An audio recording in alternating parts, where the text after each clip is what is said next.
Welcome into Surviving Paradise, the podcast that takes a sometimes serious, oftentimes humorous look at the claim of Jehovah's Witnesses that they are living in a modern-day spiritual paradise.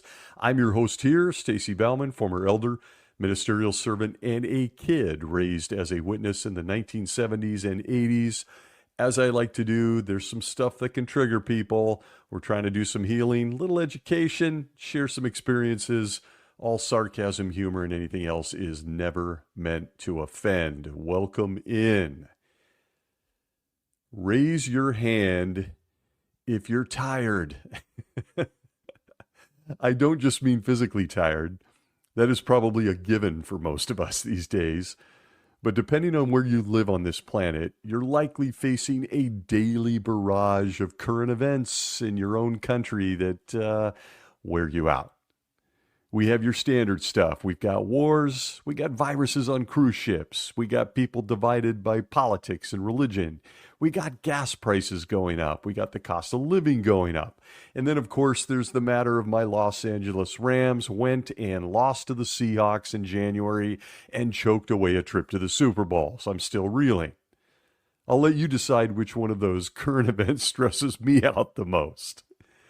But as an INFJ and an empath, I got to tell you, I spend far too much time worrying about that stranger at the grocery store who is wearing misery on their face. I can feel the teenager that feels lost in life or that elderly person that feels like they no longer matter. It's all serious stuff. Are you depressed yet? Welcome in. I thought I would start this week the way the governing body starts every public talk on Sundays, every single outline, by reminding us why we are all so miserable before pointing at themselves as the answer. With all of that said, there is a difference between being tired, even temporarily, and being completely burned out.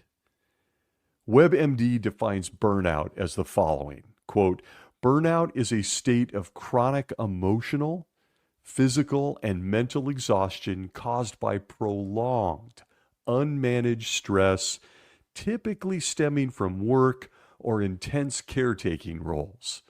It manifests as profound fatigue, detachment, cynicism, and reduced performance, often leaving people feeling depleted and hopeless." End quote. That doesn't sound like a lot of fun, does it? Those words alone, fatigue, detachment, cynicism, guilty, they're all too familiar to this podcast host. I decided to look deeper into what it means to be suffering from burnout, and as you'll find out, there's a reason. I was alarmed at what I found.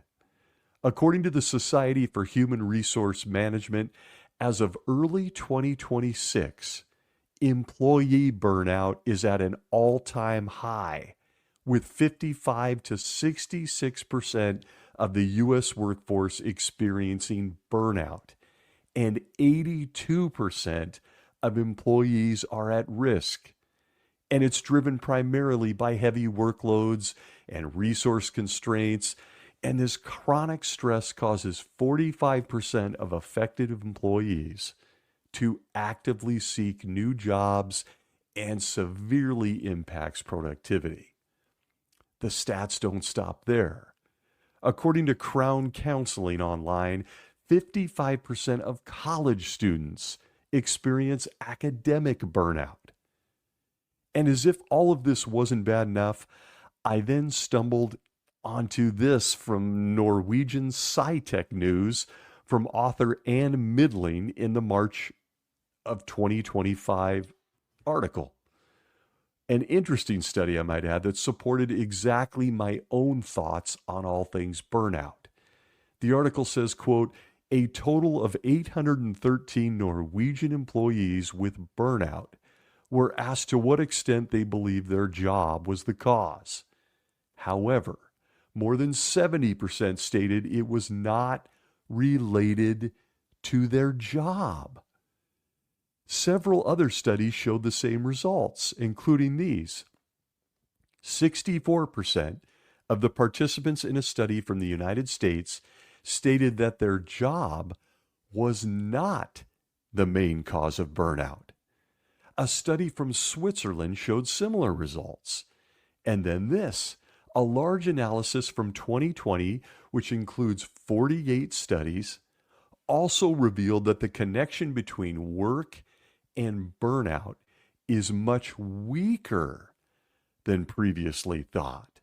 Am I the only one interested in this stuff? We tend to say burnout is about your job, 40 plus hours here in the States, but people are reporting its other causes. The article continues, the term burnout was coined in the 1970s by American psychologist Herbert Freudenberger.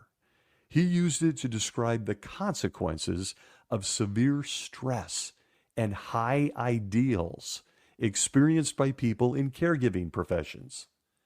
The term has since been used to describe people in all professions.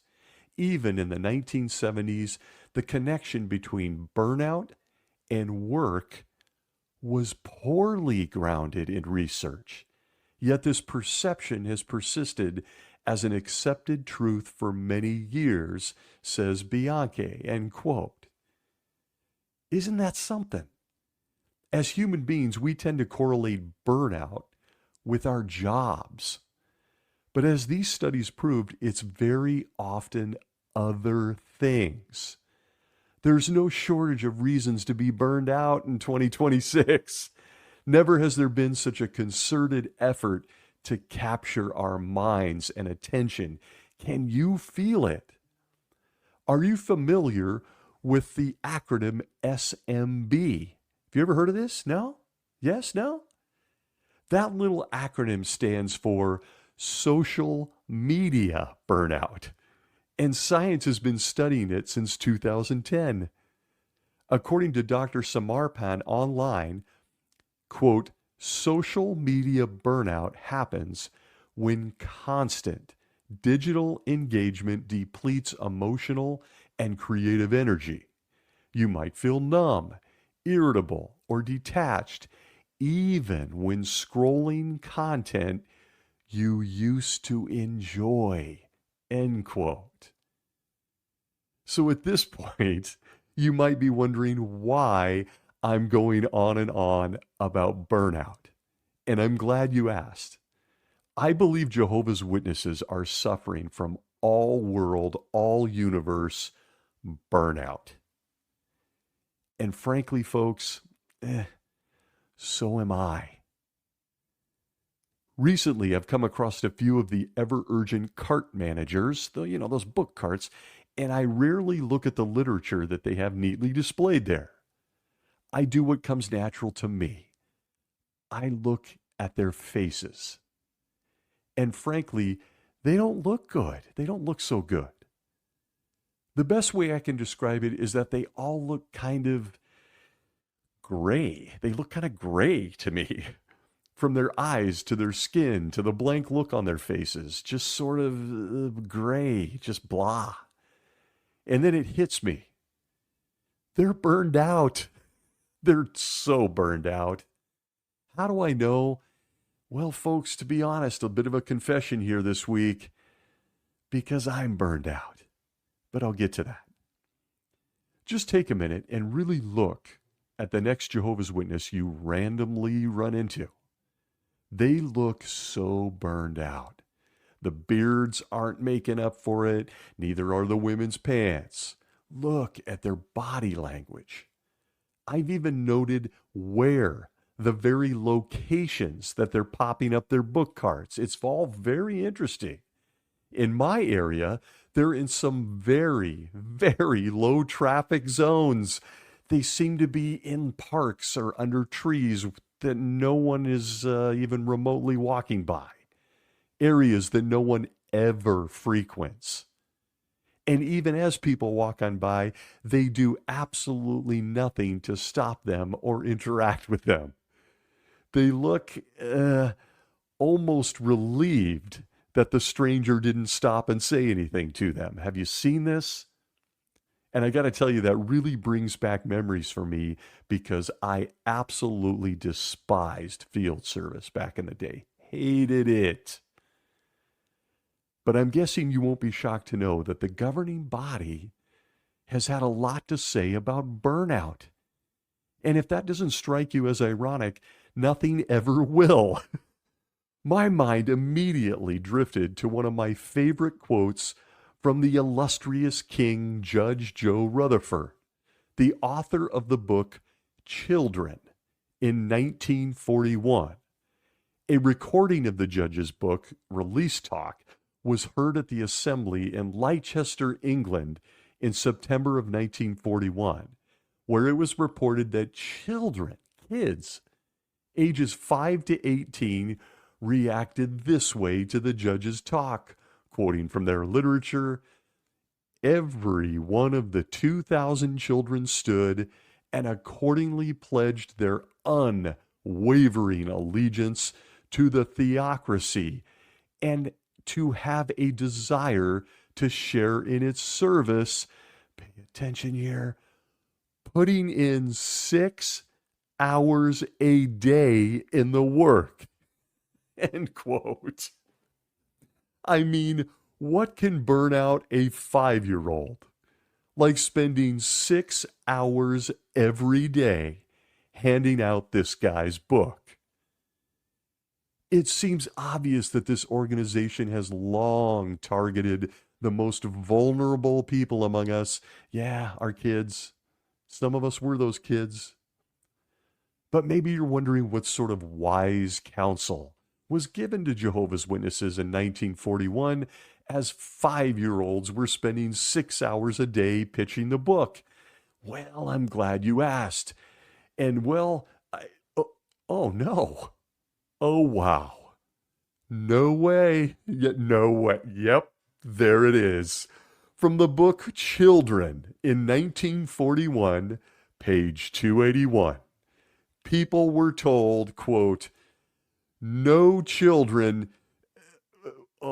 were taken on Noah's Ark or were born on the ark. This would show it to be proper to wait until after Armageddon to bring children into this world. It is only a few years from the time the other sheep are gathered to the Lord until Armageddon. Those who have infants during Armageddon will have much greater woe. It would be a far greater difficulty to care for them during the Great Tribulation. End quote. A 5-year-old shows up to your door, spending 6 hours a day to tell you about my guy Noah and why you shouldn't have children. And we thought we knew why my guy Noah was either celibate or had somehow perfected the pull-out method for 500 years because no babies. No, folks, that's not why Noah didn't have babies till after 500. You see, according to this book, Children, it was to set an example for Jehovah's Witnesses to not have babies before the flood. Check that, before Armageddon. And I can say with complete confidence that the modern day governing body is supremely glad that no one obeyed the judge's book, because in 2026 they would literally have no one to baptize if people didn't disobey this book and keep making babies. Wait till Armageddon. You're getting the message in 1941. That's a long wait. Where does someone even begin when considering why Jehovah's Witnesses are burning out? I'm going to do my best to share my opinion on why Jehovah's Witnesses are so burned out. And just like the governing body, I'm going to start in their book, the Bible. And I've often wondered if they've missed a few things in the book they claim was written just for them. But here we are. As an example, when considering how burned out Jehovah's Witnesses are, I immediately thought of this verse in the Bible. It comes to us from Psalms 13 and verse 12 of the New World Translation, which says, quote, expectation postponed makes the heart sick, but a desire realized is a tree of life, end quote. Well, yeah, that's how it works. Unrealized expectations tend to be, well, really disappointing, especially if you've made your entire life altering sacrifices based on promises made by the only men representing the Almighty. Would you agree? It's a common sense question. And this is something that today's Jehovah's Witnesses can't deny, and they sure as heck shouldn't be ignoring, even though they are. For those of us that were Jehovah's Witnesses during the illustrious study of the Jehovah's Witnesses Proclaimers of God's Kingdom book, otherwise known as the Proclaimers book, we know. It was on the theocratic school for a while. Does anyone remember that? Those were the most miserable instruction talks to give. Like, can I just read the book from the stage for 12 minutes? It was crazy.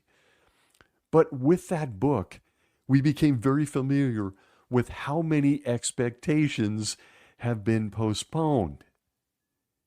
Entire generations of Jehovah's Witnesses are gone, and their cries, their frustration, their burnout has only been silenced by time and death. But the proof of the lies and expectations, well, they're still there in print, folks. In chapter 10 of that big green book, now out of print, interesting stuff, huh? That chapter was titled Growing in Accurate Knowledge of the Truth. It's not so accurate anymore. An ironic title, considering things printed in that book are now no longer considered truth. Oh my. But in that chapter, dedicated to the many changes the organization has published, there is a teeny weeny footnote at the bottom of page 133 that says the following, quote, a clearer understanding of biblical chronology was published in 1943 in the book, The Truth Shall Make You Free. And it was then refined the following year in the book, The Kingdom is at Hand, as well as in later publications, end quote. And you just have to laugh. They're in print in a teeny weeny little footnote. They admit to teaching false doctrines and giving false expectations, creating the very burnout those generations of Jehovah's Witnesses had to deal with all on their own, as well as the one the current generation of Jehovah's Witnesses are dealing with today. There is nary a mention nor any accountability in this entire chapter 10 of the Proclaimers book of the long list of dates that this organization taught people as truth and then just abandoned them.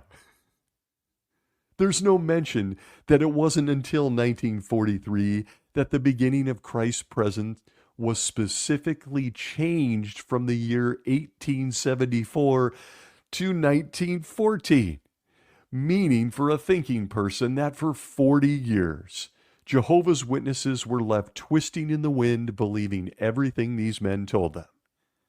They shared that change in The Truth Shall Make You Free book, released much later in time under President Nathan Knorr, and it was incidentally the first book to be printed that did not list the author's name. Oh, no more Judge Joe Rutherford stuff. This was all after the death of Rutherford and well after 1919, when Jesus of the Gospels chose Jehovah's Witnesses from all the other religions to represent him. And that fact is just swept under the rug. Again, it's just one example. Those following this organization went from newborn baby. Remember, it was about roughly 40 years they were believing in the wrong end of the world thing. A person who came into contact with this group went from a newborn baby to middle age, believing the entire time that they were going to heaven. Yeah. Until it was all just taken away from them without explanation. And if you don't think we'd be hearing more about that, we would. It's just that those people have passed away. And that's what this organization does. But maybe that doesn't convince you. So fast forward to 1975. There's a date. Fast forward to the generation of 1914 that wasn't supposed to pass away before Armageddon and paradise were ushered in. There's a date. And folks, you instantaneously have a pattern with this organization. A very succinct pattern. A game plan, a strategy that has led to every one of those generations of people that believed it to be real burned out. Burnout doesn't even begin to explain what it did to those people. Many modern day Jehovah's Witnesses just dismiss all of this because, well, it wasn't them. Most won't even consider it because it didn't impact them personally during their lifetime, so they just dismiss it. But before you dismiss all of this for the reason for today's J-dub malaise or burnout, consider the fact that the governing body is still doing it. To you, to me. It's the same game plan. The human mind is absolutely incredible. The brain itself exists. Its purpose is to protect us, to keep us alive, and it always defaults to defense. And it does it really, really well, thank God. Not literally. However, you can see the emotions leaking out, and it never changes. At the 2023 annual meeting, Jehovah's Witnesses got new light, a concession, if you will, that allows people to convert or return during the Great Tribulation. But as discussed later, billions would still be expected to die at Armageddon. None of it makes much sense. They're going to rot on the ground with animals eating them. Imagine you're just a little kid in Pakistan who never has even seen a book cart. Yeah, that kid, he's a goner. Yeah. And if knowing that, if emotionally turning that over in your head during most a witness's entire lifetime, because most are born in, if that doesn't burn you out, the endless reminders of this future event surely does. It burns you out. In the Watchtower of November 2025 study edition, paragraph 7, it said this, quote, "Perhaps you are saddened by the possibility that the end of this system will not come in your lifetime. If you feel that way, what can help? Try to remember that Jehovah is patiently waiting to bring an end to this wicked world. But his patience is not without purpose. His patience is allowing millions of people the time and the opportunity to come to know him and serve him." End quote. Yeah, this was a landmark admission that Armageddon might not come in people's lifetime, and the polar opposite of what they were telling us in the 80s and 90s. At face value, a witness sitting in the audience on Sunday either slinks into a malaise, or for some of us, and it is the minority, we were jolted into reality. A reality that can go so many ways as you try to manage your own emotions. For one, nothing says admitting you lied to people for the better part of a century like this very paragraph in the Watchtower of November 2025, paragraph 7. Second, they put it on the people in the audience to deal with how they feel about being lied to, and that it's not coming in their lifetime. And finally, third, even as Jehovah allows this wicked world to keep on keeping on, a thinking person, even if it is just subconsciously, realizes that with each passing second, every passing day, approximately 360 to 385,000 babies 1 in 400 trillion unique humans are born every single day. This averages roughly to 4 to 4.2 births every second. Now, how many of those new souls born into this wicked world will have the opportunity to run into a book cart during their lifetime? Places like India, the Middle East, China, North Korea. So in the end, it just means that Jehovah is allowing this world to continue, as they said there, with more and more unique souls being born into it every 4 seconds, that he will then just have to turn around and kill them all at Armageddon. What an odd flex by the Almighty. But that is the doctrinal teaching of Jehovah's Witnesses. That's why we're still here. And you wonder why people look so burned out. If you let your mind drift long enough, you'll stumble onto another reality that leads to burnout, at least for witnesses. And that is the reminder that all of these people are dead people walking. In the February Watchtower of 2026, page 7, there is a little footnote that says this, quote, "Expression explained. As used in the Bible, the terms unbeliever or unbelieving do not necessarily refer to a person who has no religious beliefs or who does not believe in God. As used in this article, such terms refer to a person who does not worship Jehovah God the way Jehovah's Witnesses do." End quote. What this means, people, is that every Jehovah's Witness wakes up every day and has to face the fact that people that they love, kind people, new friends, relatives, even people that might be better than most of the brothers and sisters in their local congregation, are all going to die anyway. Now, granted, they've loosened us up a little bit by feigning ignorance as to what Jesus and the very guys giving this talk, the governing body, are going to do at Armageddon, but don't be fooled. If they didn't believe it was a shell game of who lives and who dies, then why are they preaching? Why are they rolling out book carts? Why do people pioneer? The organization has long from the beginning taken a life or death stance when it comes to non-Jehovah's Witnesses. I can't imagine why this would burn your soul out. From the Watchtower of September 1st, 1989, page 19, quote, "Only Jehovah's Witnesses, those of the anointed remnant and the great crowd, as a united organization under the protection of the supreme organizer, have any scriptural hope of surviving the impending end of this doom system dominated by Satan the devil." End quote. There it is. Only Jehovah's Witnesses.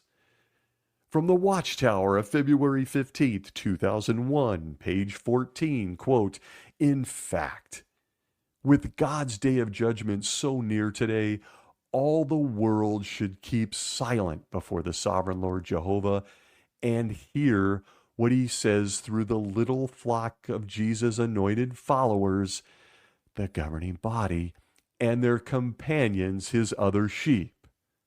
Note this: annihilation awaits all who will not listen and who thereby set themselves against rule by God's kingdom." End quote.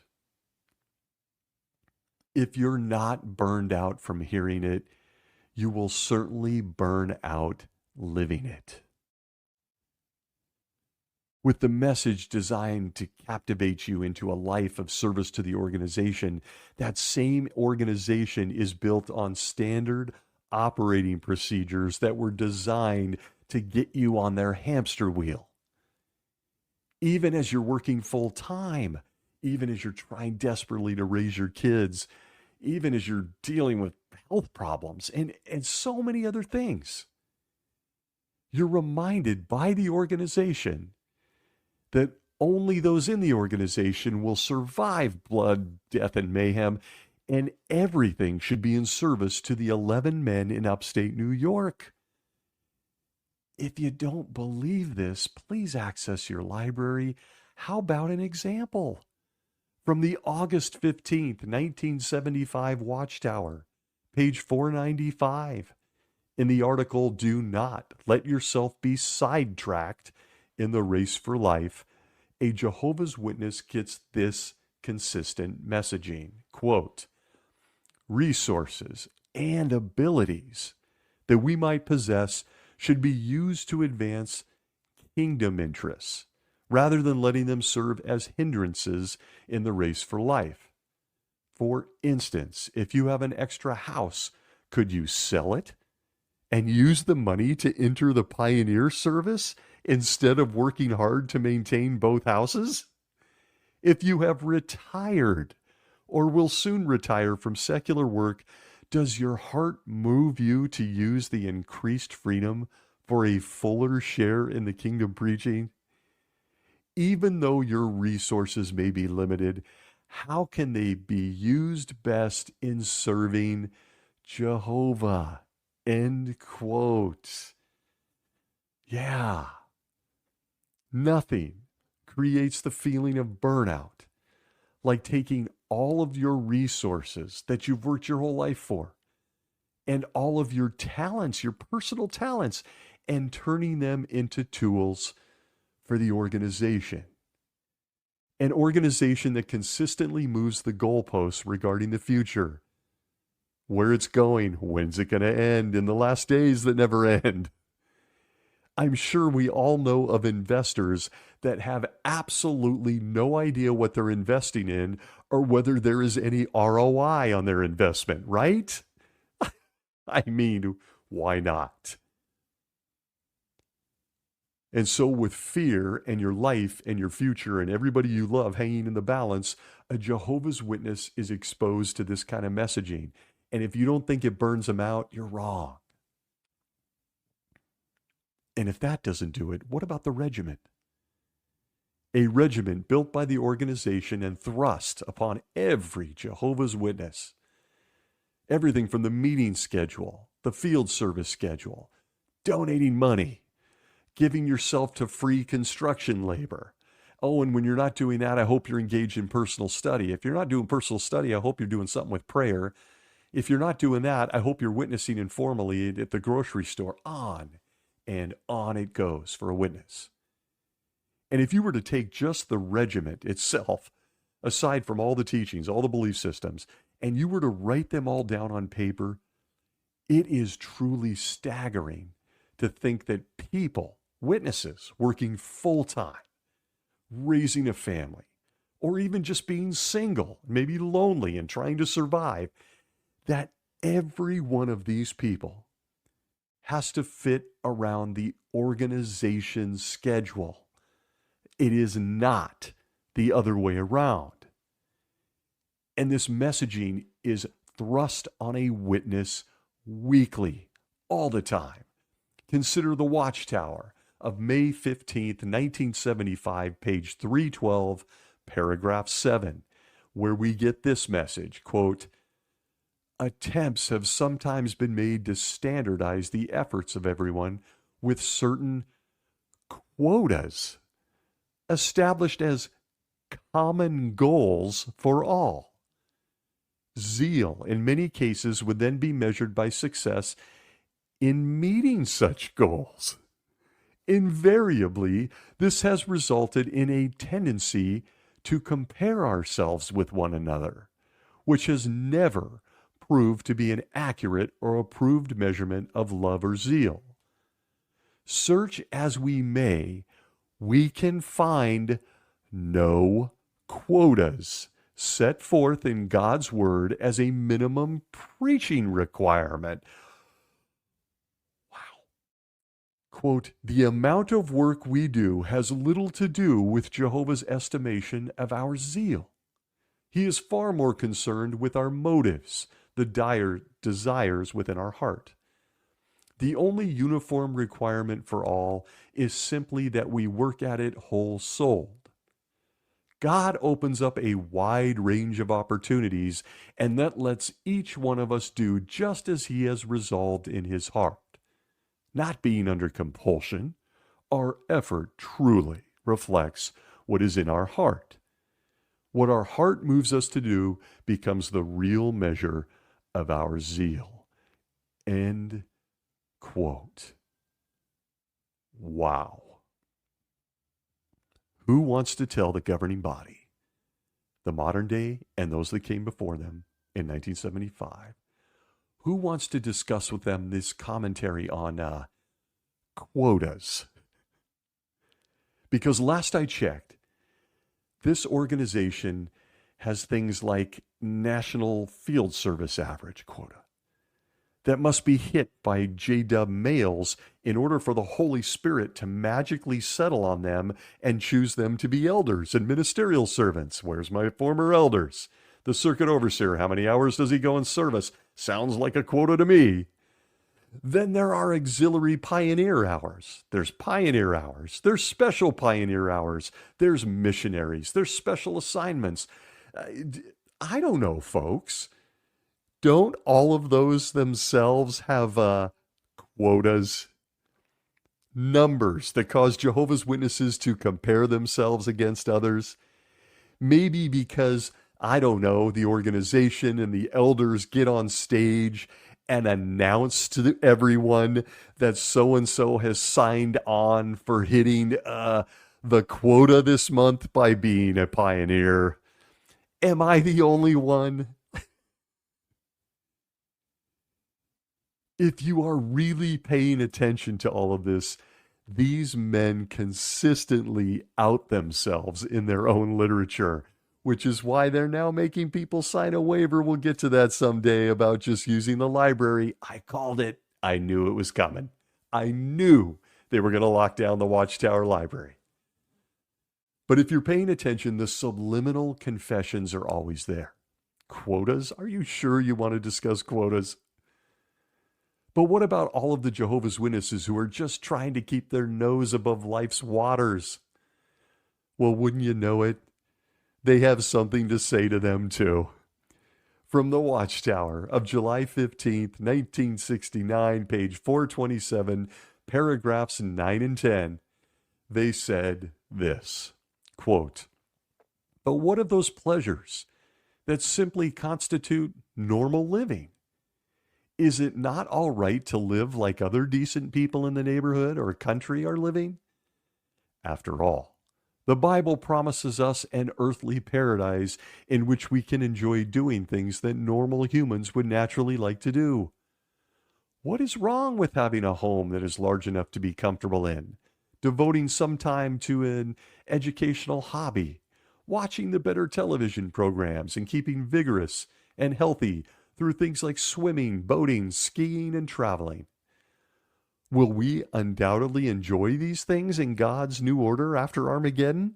So why not enjoy these clean and wholesome things now? In themselves, these things are not wrong. It has to do with what is best rather than what is permissible. Enjoyed properly, they can be very beneficial. It is simply a matter of having perspective.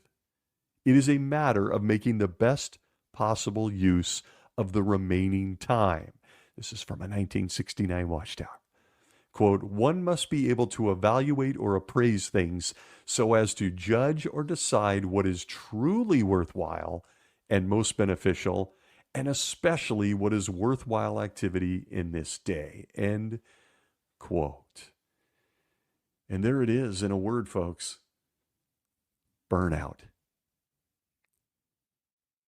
Common things people should enjoy. Are they really that important? As I just mentioned moments ago, it's the governing body that has set quotas for Jehovah's Witnesses. And as is a theme on this crazy show, nothing is ever enough for those men. Even the things that paragraph said was normal. Even those are a distraction from serving, well, them.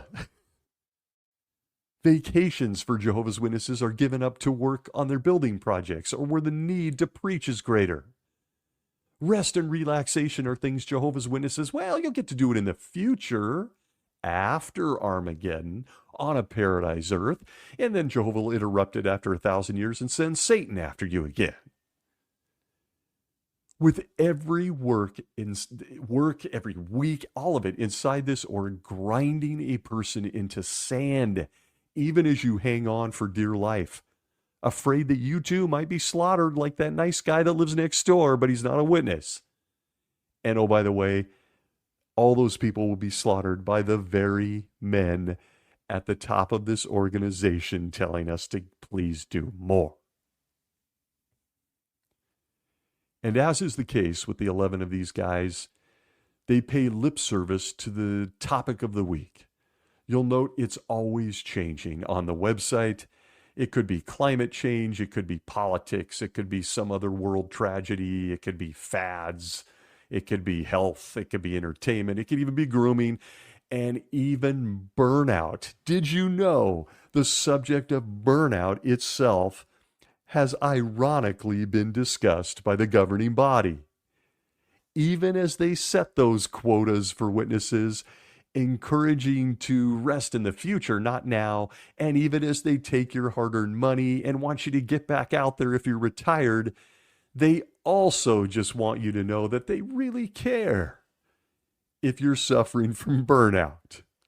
From the Awake of September 8th, 1996, page 28, under the subheading, Put the Brakes on Burnout.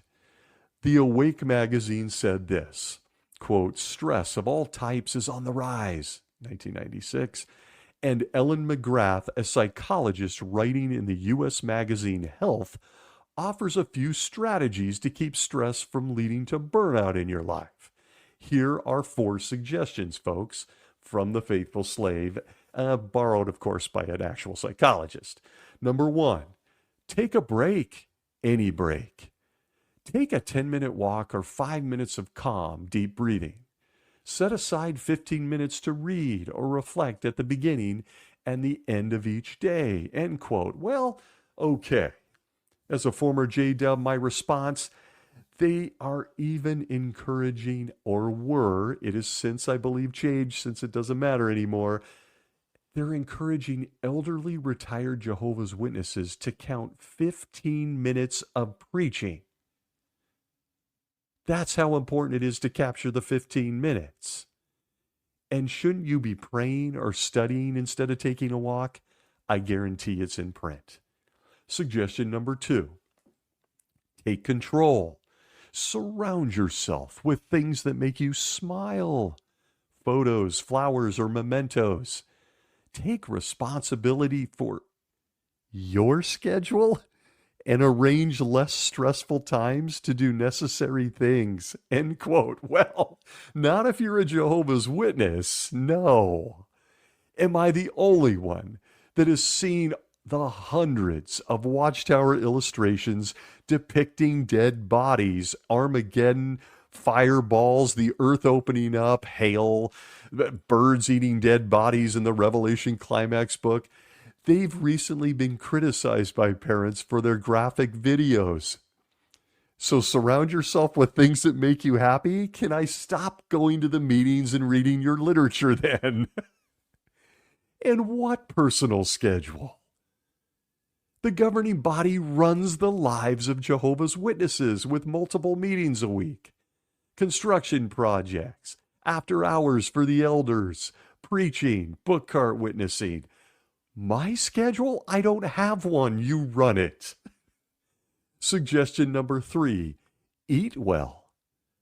Don't work until you are ravenous or settle for a junk food snack to get you by, no matter how busy you are. Frequent meals centered on fruits and vegetables will help you to avoid fatigue. End quote. And there it is.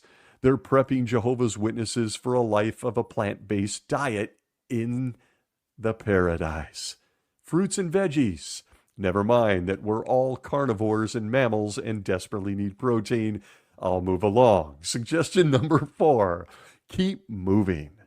Vigorous exercise reduces stress and increases feelings of contentment and a sense of control, huh? Make it fun. End quote. My response, a sense of control? Make it fun? How? I'm on a hamster wheel. It ain't a whole lot of fun. And I don't control the hamster wheel. They do. And by the way, and I got to take the shot, does the governing body set the example of exercising regularly? I'm going to go on a limb, okay? I'm going to go out on a limb. It's not looking like it, at least physically from JW Broadcast. And that one was too easy.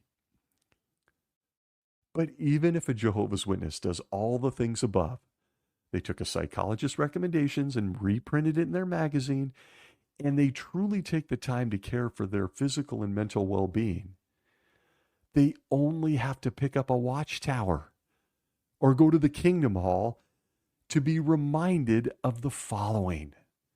From the Watchtower of August 15th, 2015, page 17, paragraph 15, we were told, quote, we can expect that Jehovah's organization will continue to remind us that we should serve God with a sense of urgency. Such reminders are provided not merely to keep us busy in God's service, no, but to help us remain aware that the sign of Christ's presence is now undergoing fulfillment. What is the most sensible response to the times in which we are living? Why, it is for us to keep on seeking first the kingdom and God's righteousness by having a zealous share in preaching the good news. End quote. They will continue to remind us we should be serving with urgency. Nailed that one. The overriding messaging to all Jehovah's Witnesses is that they can't let their guard down. You can't relax, not for a single second. Otherwise, people are going to die, including you. You don't want to end up as bird food. And so the life and the schedule and the world of Jehovah's Witnesses grinds along and grinds and grinds. And these are but a few of the reasons I believe Jehovah's Witnesses, when I see them today, look completely burned out in 2026. All the recent gimmies, the beards, the college, the blood storage, they may distract a person in your brain momentarily. But the reality that they've given their entire lives or are giving their lives to an organization that has been 100% wrong about everything they have ever said, it still bounces around in the human subconscious. They know. Most just drone on because it's familiar, giving way to fatigue and doing the bare minimum on their journey to the make-believe paradise. And I'm here to tell you that burnout is real. It's a tragedy, and I can see it in their faces. But it's come to the time for me to make this episode a little more personal. I want to come clean to the many loyal listeners that I have greatly valued on this little show, so bear with me. Jehovah's Witnesses are not the only ones suffering from burnout. So am I. It hit me this week that I've been doing this crazy little show for 4 years now. And that's wild. I had no idea. When I started it, I never could have foreseen I'd be doing this thing for this long. As I reflected on all of it this past weekend, I realized that many of the really amazing content creators I came to enjoy during the past decade or so, wow, they're all gone. They've all disappeared. Really, really good thinking ex-J-dubs that lent their voice and experiences to the rest of us. That I would, during times when I had moments and wanted to think about it, I'd search out whenever the latest round of JW stuff crossed my path.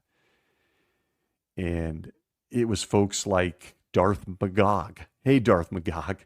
It was Jexit. It was Falling Towers. I want to give huge shout outs to those guys. JW Researcher Rose. I want to give huge shout outs to those people. I loved their stuff and loved their perspective. I felt like I was sitting around a table visiting with other ex-J-dubs. And I sincerely hope that they return to content at some point. I found myself reminiscing on all of this because, folks, I got to be honest with you. I'm burned out. Yeah. Talking about these dishonest clowns gets exhausting every week. It's exhausting. I already have a weakness for repetition or redundancy, as everyone knows. Thanks again for putting up with me. And I heard a lot of it in myself, particularly the last 6 months or so. And for that reason, I'm going to give myself some leeway, some grace, starting today. I am, simply put, not always inspired to discuss the most important 11 men in upstate New York. And when I'm not inspired or I don't have anything to share or nothing is compelling me, I'm not going to anymore.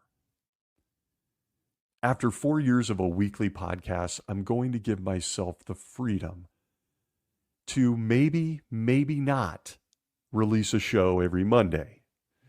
I'm not going to hold myself accountable to that weekly schedule anymore. Please don't be alarmed. I'm just going to rest up a bit. I've got governing body fatigue right now. And there are just days and times I don't want to think about them. Is anyone out there familiar with the 42% rule? The 42% rule for burnout suggests that for sustainable high performance and mental health, approximately 42% of your day, which is roughly 10 hours, should be dedicated to rest and recovery. It emphasizes that recovery is a biological requirement, not a luxury, helping to offset all the stress of work and prevent burnout. So, as my friends, all the messages, all the DMs, and many that I have never got to meet, thank you a million times over. I'm going to jump on that bandwagon of the 42% when it feels like I need to. So if I miss a Monday release here and there, and I will, I'm going to wait to be more inspired. Please note that I just wasn't touched by the Holy Spirit that week, or whatever it is that made me turn on the microphone every single week for 4 years. Don't be alarmed. I'm not going to disappear. Nothing is wrong. I just think I'm at a space after 4 years that it's important not to force things. I hope you'll still hang out with me here. And note, again, want to overemphasize this. There's the redundancy. Thanks, OCD. This isn't some hard and fast rule. I may have an episode again next Monday for all I know. I just know that I'm more in touch with how I feel about it now.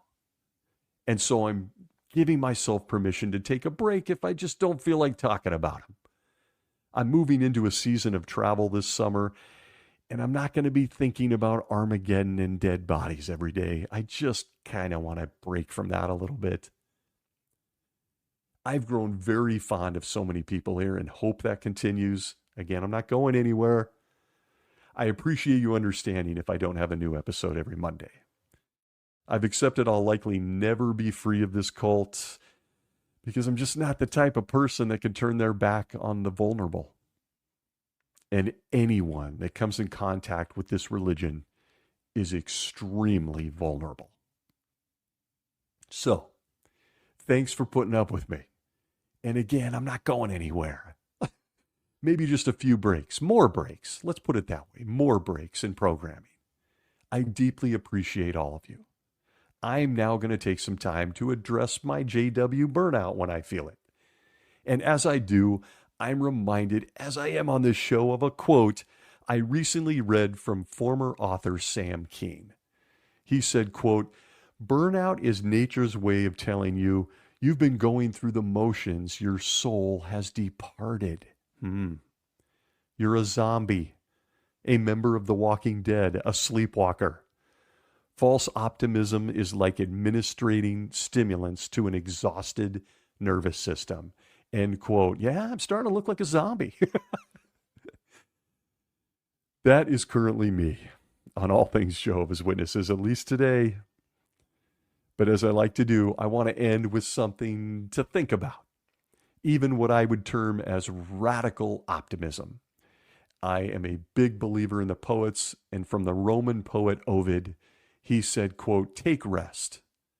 A field that has rested gives a bountiful crop," end quote. Yeah, that's me. And then there was another quote I saw last week from the holistic author Catherine Rippinger Fenwick. I was unfamiliar with her, really interested in reading her stuff, where she said, quote, "Your body cannot heal without play. Your mind cannot heal without laughter. Your soul cannot heal without joy," end quote. So my friends, not going anywhere, but I'm going to give myself a little breather when I feel like it. Don't be alarmed. It has been a great run of every Monday. I'm now going to take some occasional breathers. And I will be back. You're stuck with me. Thanks for being with me this week. Get outside and touch some grass. And be well.